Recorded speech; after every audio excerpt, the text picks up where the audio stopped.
listening to the Betmaker Show. This is the PGA AT&T Pebble Beach Pro-Am betting odds preview for Monday, February 3rd, 2020. And now, live from Las Vegas, the host of the Betmaker Show, Brian Blessing.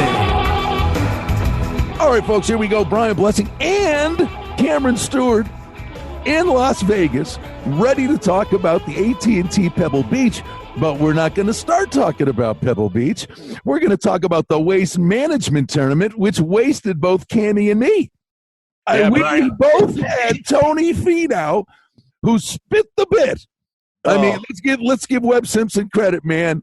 He's birdies awesome. The last two holes. He makes a 20-footer. Finau's got a 6-footer to win, and it was Diaper City. I got to tell you, Brian, Tony Finau, he's one of the best golfers, but we've seen this before. Me and you looked at each other. We tried to get a live bet on Simpson, and we know. We go, the minute Tony Finau missed that 5-6-footer to win the tournament, we go, we're toast. Webb Simpson's been there before. He's won a U.S. Open. Tony Finau's great, but come pressure situations, I'm not sure if he's a guy that can get it done. Hey, man, we got to give Webb Simpson credit. You said it, man. He hit two huge putts at the end of there to get things done. And hey, more losses. I would have won $450. You bet him live at 30-1, but we're used to this in golf. I was hoping after the Mark Leishman we get on a little bit of a tootsie roll. But hey, Brian, like the sun comes out, another week, another gambling card, another tournament. we gotta talk to this gambler guy. We gotta get the golfing. I told you, yeah, Joe Boo. I know. We were talking about it last night. I don't know what I need to do. Like Mark Grace used to do the slump buster, where he'd have sex with an overweight woman. I don't know. I guess I got to go buy a doll of some kind, light some. I don't know what to do, but I'm willing to do it. Yeah, you got to get a golf altar, something. I got to get an everything halter, buddy. Super Bowl, too. I just... Right? But we have... Well, okay. We both had San Fran. We both had the under. That was cataclysmic of its own accord in our other podcast. I mentioned this. And I've got the Mahomes rushing thing in the cookie jar, and he to kneel down, he goes backwards 10 yards and 5 yards and goes under the rushing total. I'm like, what? Did that just happen? Yeah, you can't make this stuff up, Brian. But you know what? Hey, what are we going to do? It's this week we keep on fighting. And that's the thing. Like, we get out of the game if we weren't close. So let's talk about what we've done. We got a win with Mark Leishman. We got another, a second-place guy. All of our guys were there, too. Brendan Grace was there on Sunday. He just couldn't have a magical round togetgether. So the good news is how about Billy Horschel coughing up a lung? That's the thing about golf. This is what we talk about. Like, you look at I don't know that he recovers from that, to be honest with you. Yeah, for a while. I agree with you. And that's the thing. Like, you could look at a leaderboard on Saturday and have a guy. It doesn't matter. Like, look what changed on Sunday. Like, all those guys fell back. Justin Thomas ends up third in the tournament. It wasn't even close to the leaderboard. So that's what happens, Brian. Guys can go out, shoot a 62 or a 75. That's why you can't hedge golf. You got to do what you do. Go on the weekend, find a couple guys, and roll the dice. And you almost made a great call with Tony Finau. All right, Pally, let's go. It's the AT&T Pebble Beach. It's the Pro-Am. Now, the one thing, Dustin Johnson, we know his prowess on this golf course, and you're sitting here looking at him, a 6-7-1, very deserving favorite. The one thing I would say to you, a guy like Dustin Johnson, Graham McDowell also won a U.S. Open at Pebble Beach. He just won on the European Tour. He's coming here 35-1. I'd be very, very, it's a letdown for McDowell, but I'd be leery of both of these guys on the travel alone, wouldn't you, Cam? Oh, but coming back, the difference is, Brian, I agree with you 100%. The difference is, do I take DJ at plus 650 or Graham McDowell? If you liked one of the guys, McDowell. Like, that's the thing. How do I take Dustin Johnson coming over from almost halfway around the world, and then he's got to come and play golf again? No, thanks. Even I'm looking at the favorites. I'm actually not interested in anybody. Let's go over it. Patrick Cantlay's 12-1. His form is meh. It's mediocre right now. Jason Day, what have you done for me lately? Day, nothing. You're 18-1. Kuchar at 20. Okay. He shows up. He makes cuts. He hasn't been close. Snedeker's okay. 20-1. Paul Casey is somebody I'd look at 20-1. I guess the first name that pops out to me is either Fitzpatrick at 22 or Grace at 28, buddy. Yeah. Well, let me throw one at you. And I think that this has worked. Now, what we say is sometimes things trigger things. And we talked about the guys that played on the President's Cup team and what happened You get Cameron Smith gets a win. Mark Leishman gets a win. But when you went from the Tournament of Champions to the Sony, you're saying, look, watch for guys that got their act together on the weekend at Kapalua, and they'll carry that momentum maybe into the next week. And I'm gonna start with a 40-1 shot. And what do you think of Daniel Berger? Berger ends up top 9. He moved up 10 spots on Sunday. He went from 19th to 9, and he had a bad second round. But in Phoenix, Berger shot 69, 66, 67, had a 71 in round 2. But on the weekend, this guy was striping it, and I think it's a sneaky good play here.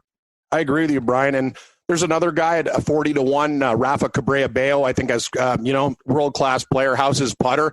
And I'm going to dig a little bit deeper. But first of all, I don't know how you feel about Noren at 40, because we can't take everybody and we will narrow it down. But you know who I have already got penciled in at 55-1, Brian. I got to give myself the Barry Horowitz every once in a while. I was on this guy for like a year and a half, 2 years, when nobody knew who he was. Max Homa, 55-1. We watched this golf tournament, me and you, and it was unbelievable. This guy actually almost could have won. I would have won $1,500. He was 150-1 on one side. On my other side, he was 200-1. I know we're not getting the 80-1, which I hope, but he's trending in the right direction. He's a California kid, and at 55-1, I got to play Homa. I can't get off that train right now. All right. I don't completely understand. Now, the one thing we got to mention about this tournament, right? They play the different courses, but it's the Pro-Am. There's a lot of standing around. You're dealing, it's more of a fun thing. And then if the golfer's got the personality of a firing squad, he's got no shot in this. You got to accept the delays. You got to accept your Pro-Am partner.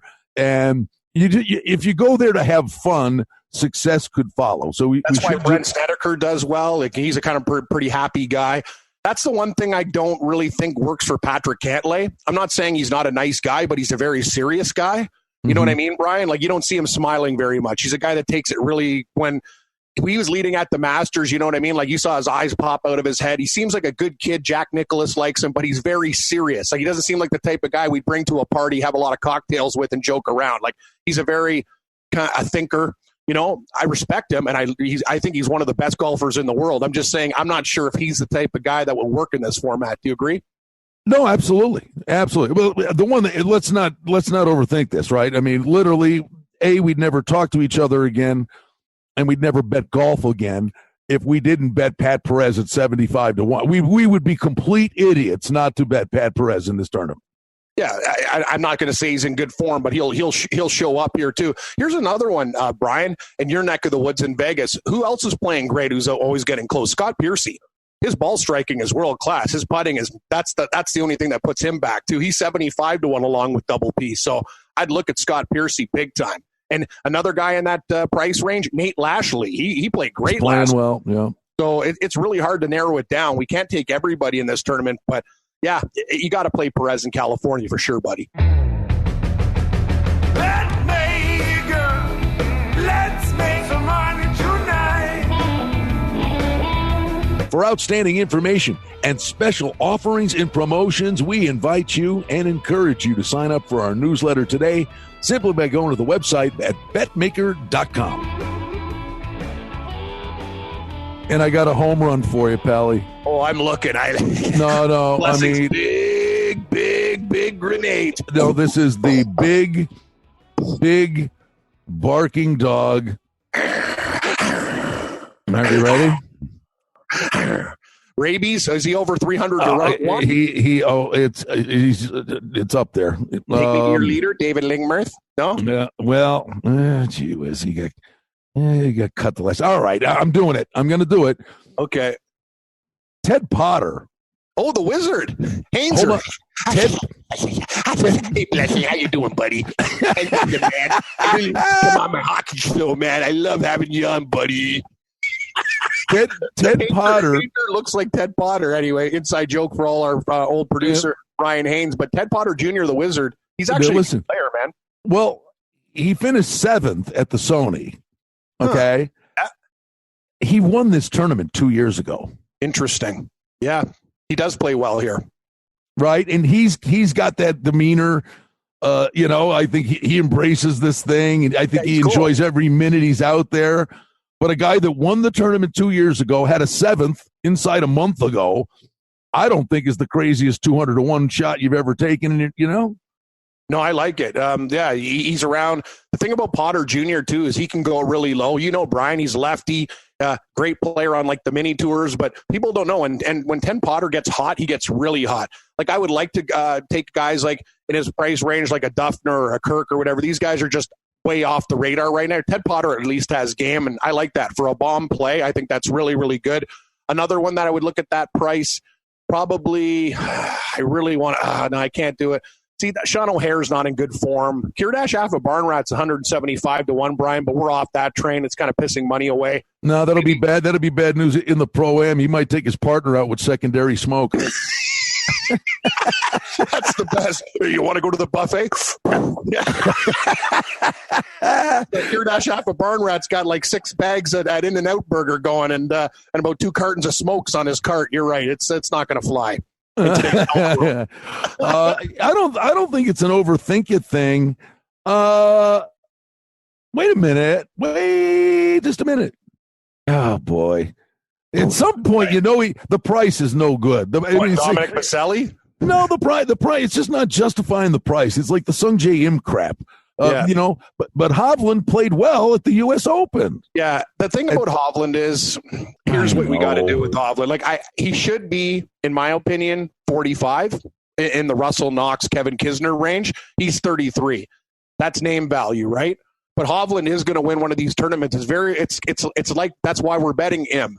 Morikawa had that one win in the altitude. That's why we take these guys, right, Brian? We know how good they are. They show up, but at 33-1, I don't know, man. It's tough. Who would you rather have, Grace or Hovland this week? Would you go back to Grace? Yeah. No. I mean, Grace is good. I mean, he's real good. I think Grace is, well, this is a tough course, but it's not set up like an Open. All right, buddy. I'll throw one more. Okay, and I have one more. We've named everybody. What do you do with JB Holmes? He can't kick the door down. He is so like every week he's in contention though. It's 75-1. God, that's a good price. All right, one for the ditch. You ready? And then we got to pull the trigger on a 3 or 4 pack. Okay. The Safari hat. How about Joel Damon? Joel Damon is 100. Hold on, Joel Damon is 140-1. He finished 6th at the Mayakoba, 9th in Vegas, 12th in Hawaii. He's like kind of there all the time. Yeah, no. No. Scrap. Wait, I don't know why. No, forget that. Scrap that. He withdrew after 3 rounds at the Waste Management. I don't know what that's all about. What about Nick Taylor, 160? Yeah, I mean, there's grenades, man. There's grenades for sure. There's grenades, but I actually think I like where you're going first off, and let's name a couple guys. I like your range around 40. I think that's where we go hunting this week. I love your Daniel Berger pick at 40. I'm going to take a shot with Alex Noren at 40 if he could find his game again. Brian, you know how good he can be, and I like Max Homa at 55. And my one bomb, I'm probably going to go with. I don't know, like you can't take a guy now. Who's my bomb? I'm going to go with like Maverick McNeely at 110-1. One of these guys. Right. We're both on. I didn't mean to. Wasn't trying to force your hand here, but I like Berger. I love Berger. I think you're onto something because you witnessed, you caught with your eye, and what he did over the weekend can translate. Daniel Berger's a great player. Let's remember that, and people forget about it. The odds makers aren't stupid. They would have made him about 60, but they see something too. Don't you think he's recaptured the form of a couple years ago? Yes, golf can be fleeting, but he's back to.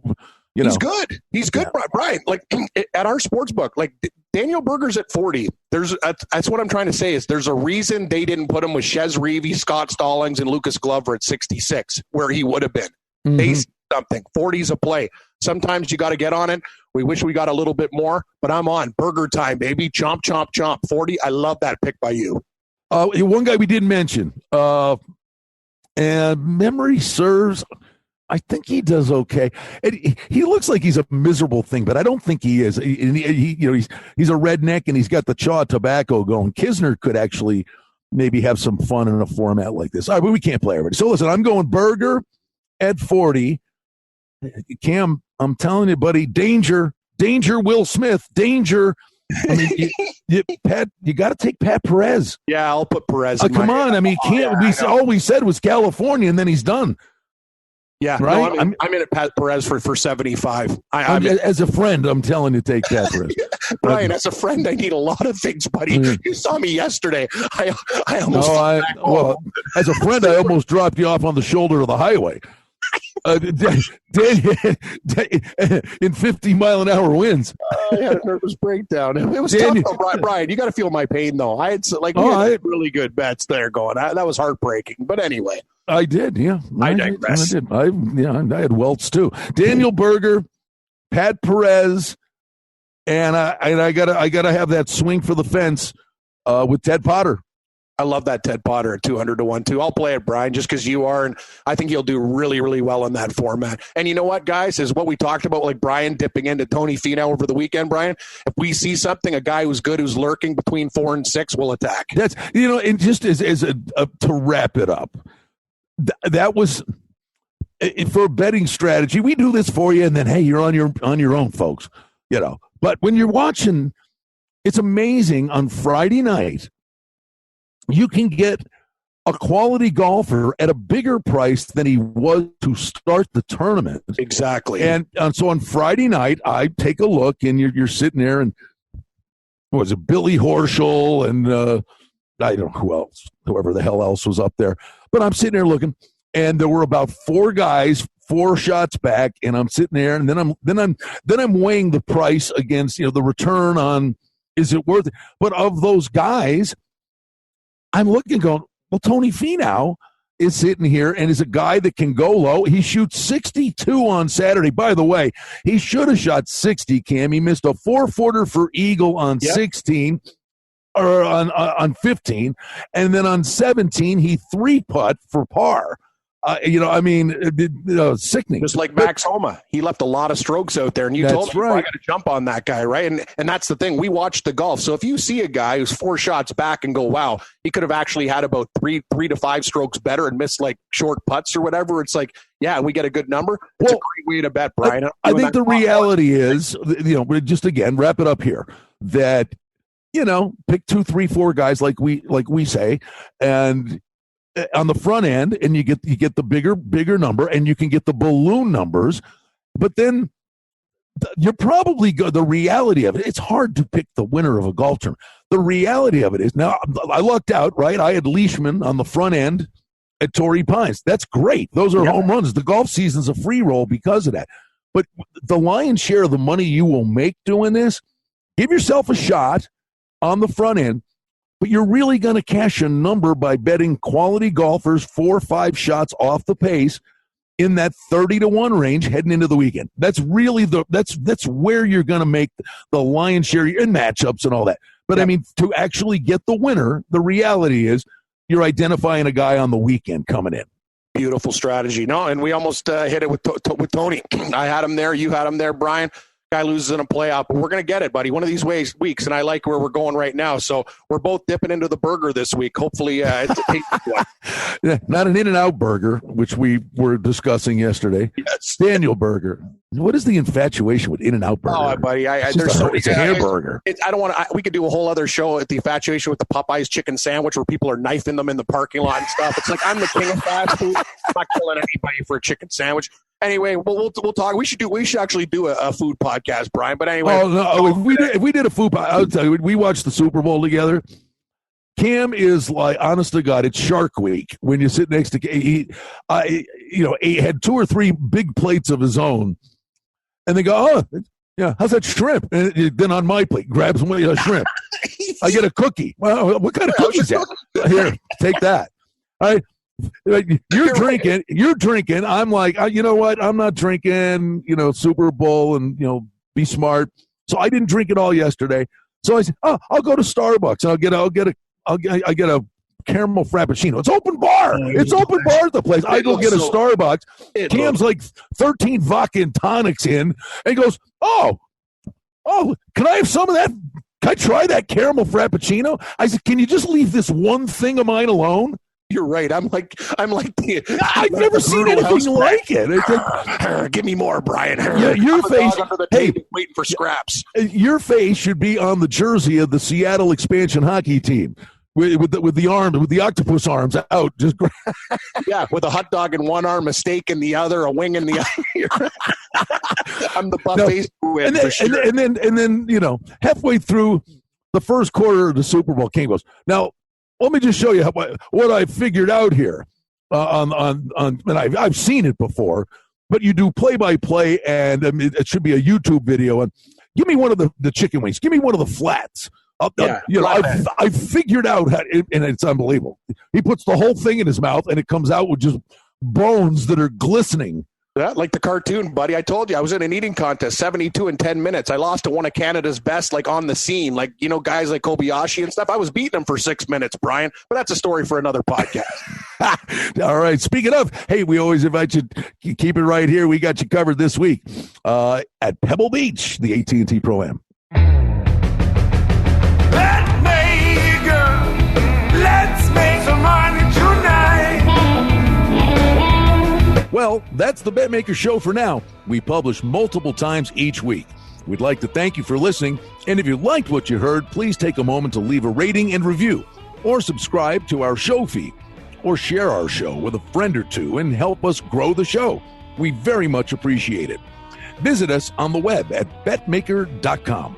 And reminder to sign up for the newsletter.